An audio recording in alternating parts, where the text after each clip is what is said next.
안녕하세요. 2월 20일 김태훈의 현명한 주식 투자 방송 시작하겠습니다. 이번에는 이 대우조선해양이 인수한 HSD 엔진에 대해서 공부해 보겠습니다. HSD 엔진은 옛날 두산엔진이 매각이 되면서 HSD 엔진으로 사명이 바뀐 회사인데요.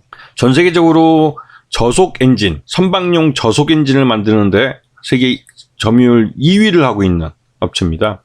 매출 외형도 거의 7천억, 8천억대 가까이 되는 회사로, 다만 이제 수익성은 대우조선해양과 삼성중공업에 주로 이 엔진을, 이 선박 엔진을 납품하고 있어서 그렇게 뭐 좋은 편은 아닙니다. 지금 뭐 수백억 정도 적자가 나고 있는 상태고, 그래서 이제 한화그룹에 매각될 수밖에 없었는데요. 왜냐면 대우조선을 인수했을 때 대우조선이 한화그룹 쪽에서 STX중공업과 옛날 쌍용중공업이죠. STX중공업과 HSD 엔진 중에 둘 다 이제 선박 엔진을 만드는 회사입니다. 어느 걸 인수할까 하다가 HSD 쪽에서 이걸 이제 인수해서 갖고 있던 쪽에서 좀 더 유리한 제안을 해왔기 때문에 이걸 인수하게 된 거죠.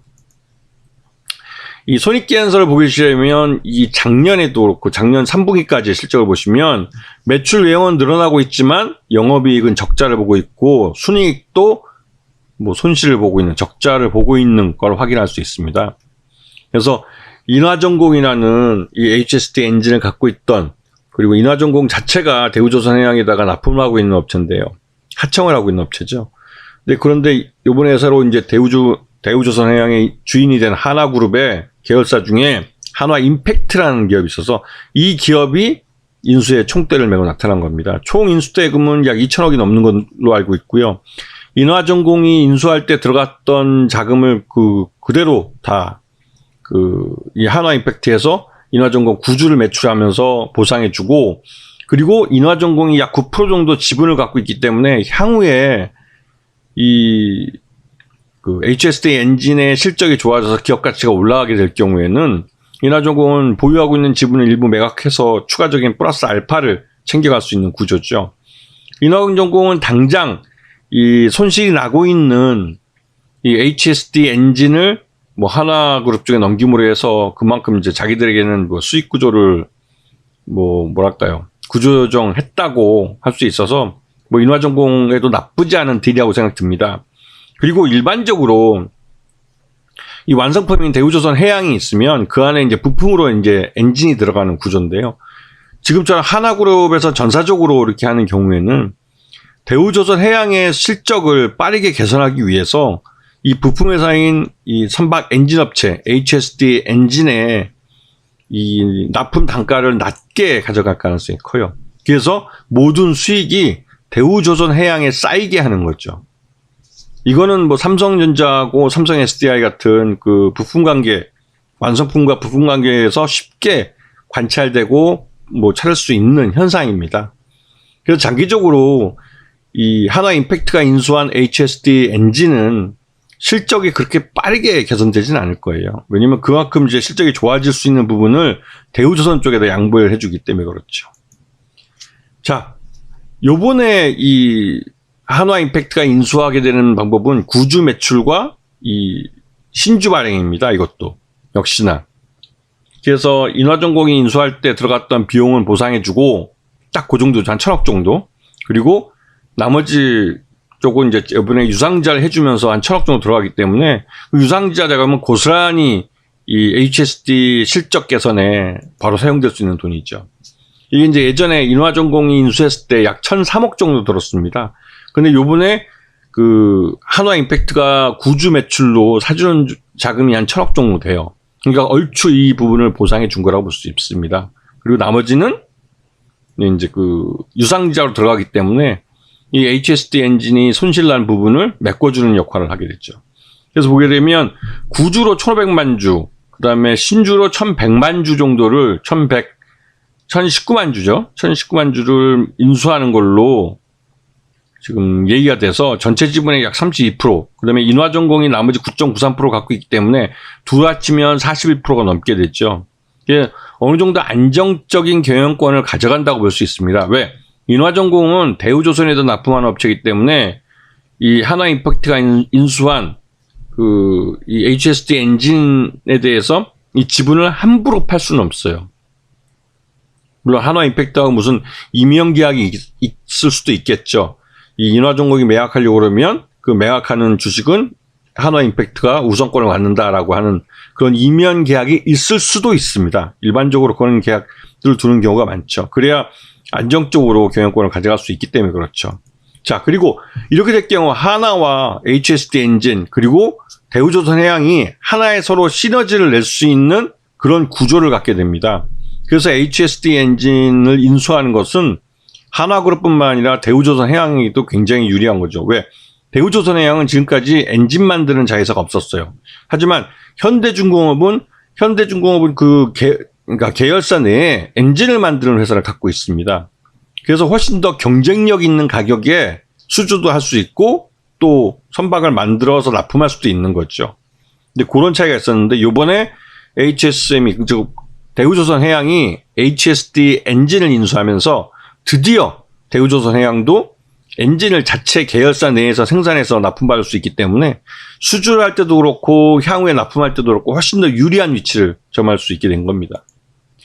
그런데 이거는 한화그룹의 이 지배구조 개편과 연계해서 생각을 해봐야 돼요. 왜 한화그룹이 조선에다가 이렇게 2조 원이 넘는 돈, 지금까지 들어간 돈이 2조 한 3천억쯤 되니까요.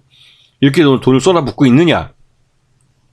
첫째 아들, 그러니까 김승현 회장의 세 아들 중에 첫째 아들은 김동관 씨죠. 김동관 사장인데 이분은 이제 방산업과 방산이 원래 한화그룹의 주적입니다. 방산업과 신규 사업인 태양광을 가져가실 것 같고 둘째 아들인 김동원은 한화생명 금융업 쪽으로 이제 독립을 할 것 같고요.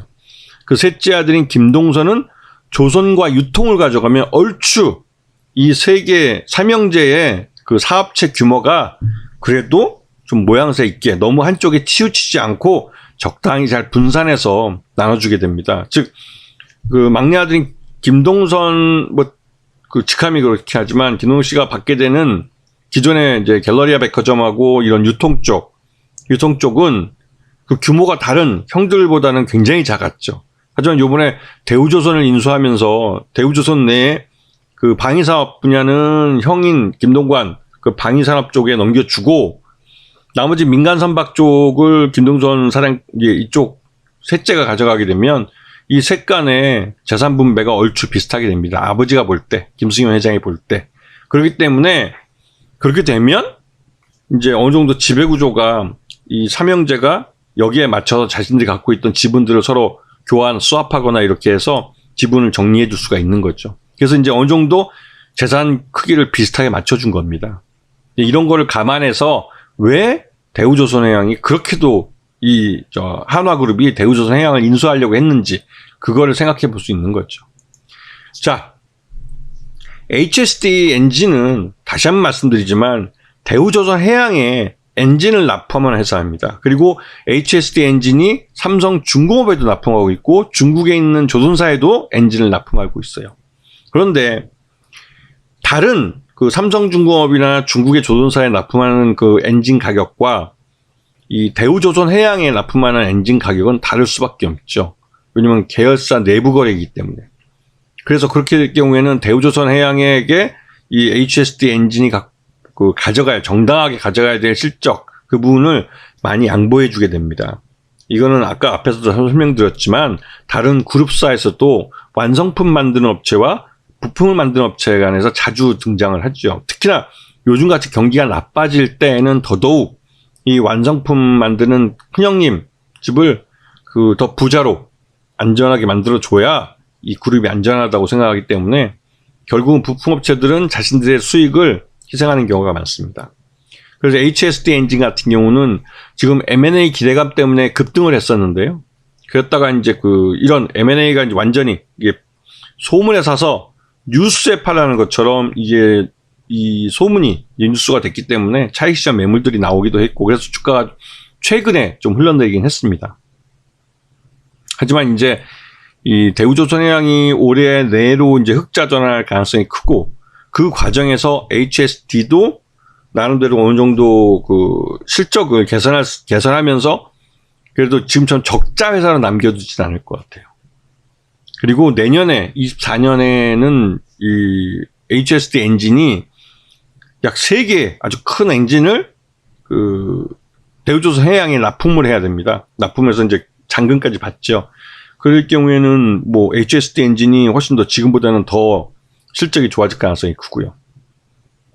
그래서 이 한화그룹이 조선업종에 뛰어드는 이유, 그리고 이 HSD까지 대우조선해양을 인수하자마자 곧바로 HSD 엔진까지 인수하는 것, 그리고 인수구조 속에서 이제 구주 매출, 그다음에 요번 같은 경우는 대우조선해양 할 때는 완전히 100% 이제 제3자 배정 유상증자로 사회에 돈이 유출되는 게 없었습니다. 하지만 HSD 엔진 같은 경우는 기존에 인수했던 쪽에게 인수 보상금을 어느 정도 줘야 되기 때문에 인수했을 때 들어간 돈을 다 이제 돌려주고, 그 다음에 남은 일부 지분을 남겨둬서 플러스 알파가 될 수 있게 해주는 구조로 만들어서 인수했는데, 그렇게 해도 뭐 한화그룹이 손해볼 건 없어요. 장기적으로 한화임팩트하고 HSD 엔진이 합병할 수도 있고, 그럴 경우에는 한화임팩트가 우회 상장하는 효과를 누릴 수도 있죠. 근데 그런 것들을 복합적으로 노리고 이렇게 구주 매출과 그다음에 이 신주 발행을 통해서 HSD 엔진을 인수한 것 같습니다. 장기적으로 HSD 엔진의 실적을 얼마큼 좋게 가져갈지는 향후 이제 경영상을 좀 체크를 해봐야 될 필요가 있어 보입니다. 자, 오늘 방송 여기서 마치겠습니다. 감사합니다.